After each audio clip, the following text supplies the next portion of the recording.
What is up, everybody? It is Alex from Heavy New York calling from Zoom again, and this time we are here with Jorgen Schelander of Sweet Freedom. Thank you for being here today. Thank you. Great to be here. Yeah, it's so awesome to have you here. This new album, according to Jorgen Schelander, is really a great album to listen to. It has a great throwback sound to it and a lot of modern flares to it. First question I wanted to ask is, being that your name is in the album, and I always ask this: is this like a solo endeavor, or is Sweet Freedom more or less a collaborative effort between you and other musicians? It began as a kind of solo album. I left my other bands. I played in a lot of bands before. I played in the most bands, I think it was like 5 or 6 bands I played with. But I left them one by one for various reasons.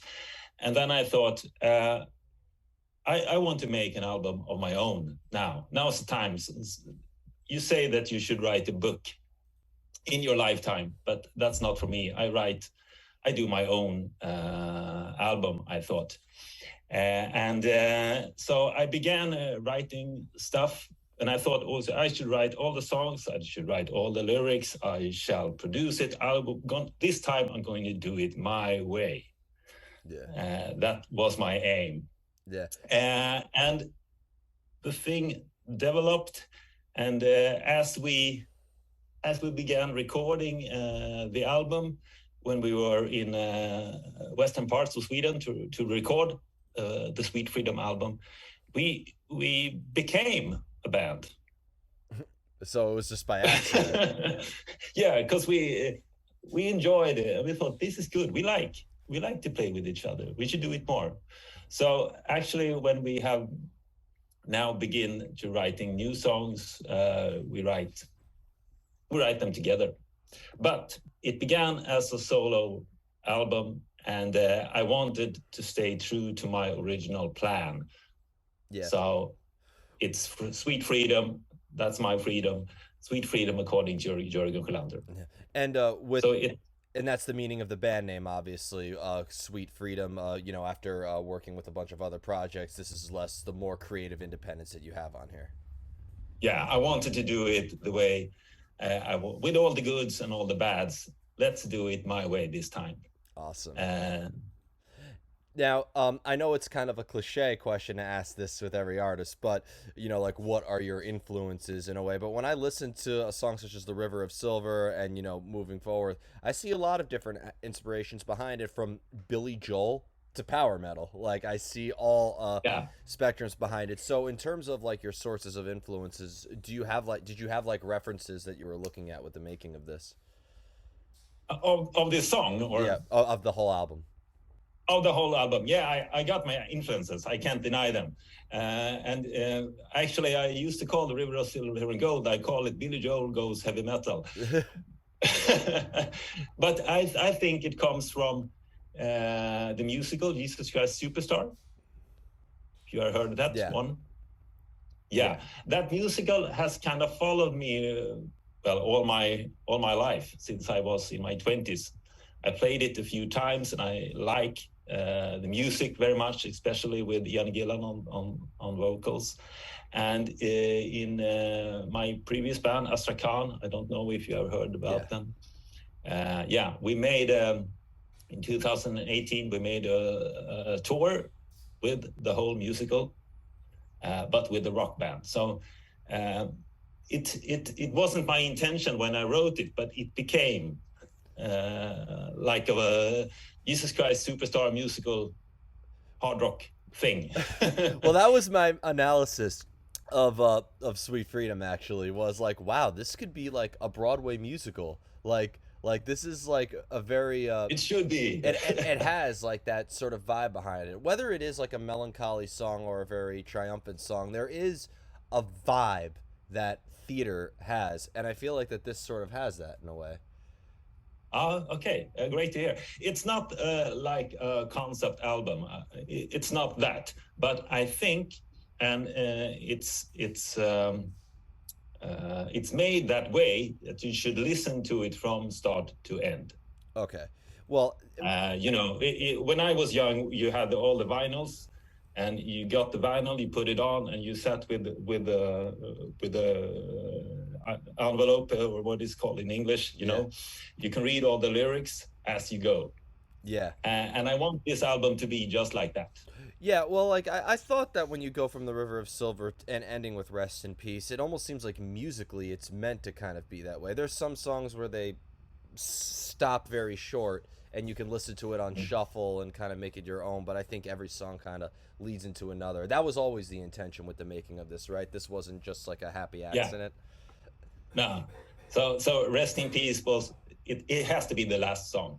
And I made that in a few other songs too, because I think you can't just do stuff all the time. It's not just music, but in every day, if you work or if you with a regular job or what you do, you have to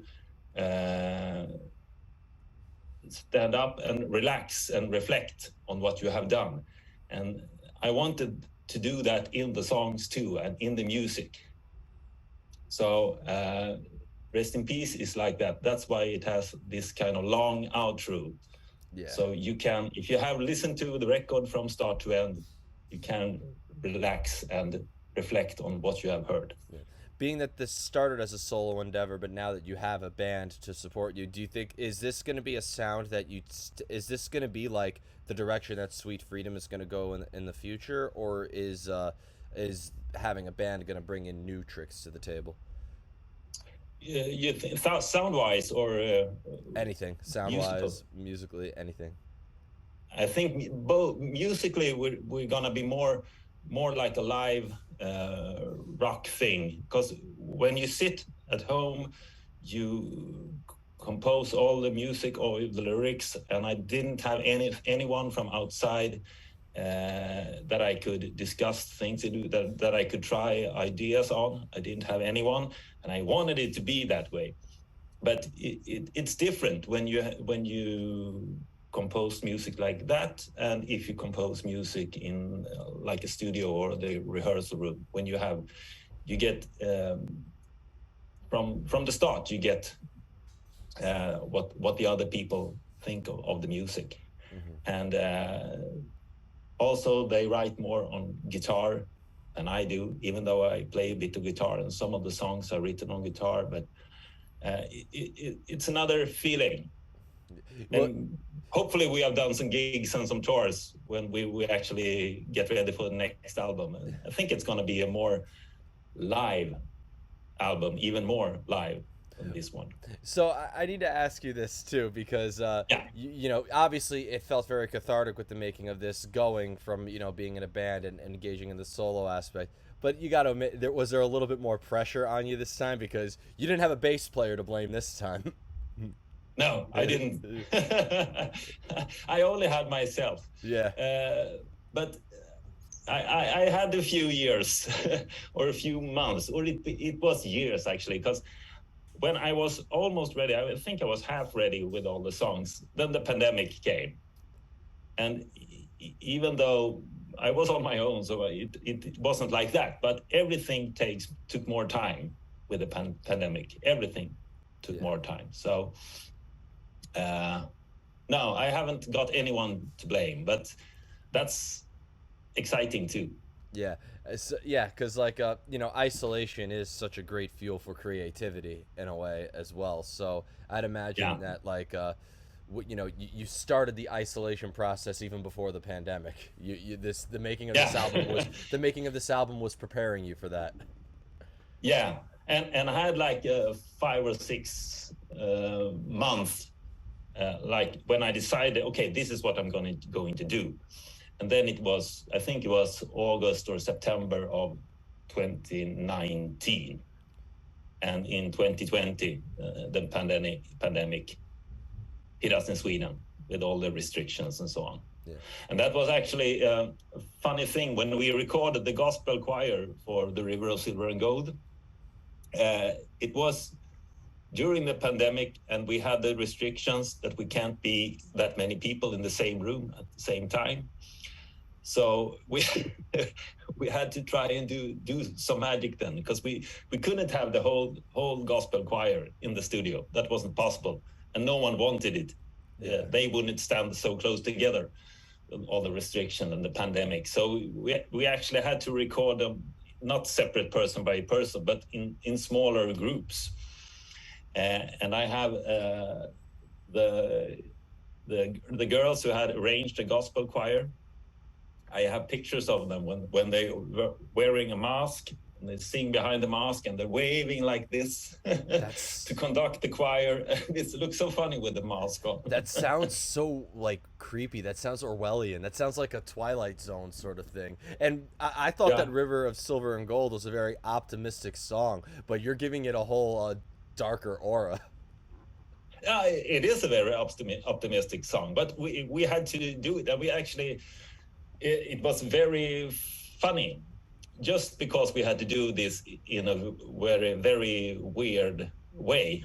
But I talked to Mats Halstensson, who was recording the whole choir, and we said, yeah, we can do it like this. We had lots of microphones. We can spread the people out. We can record them in groups.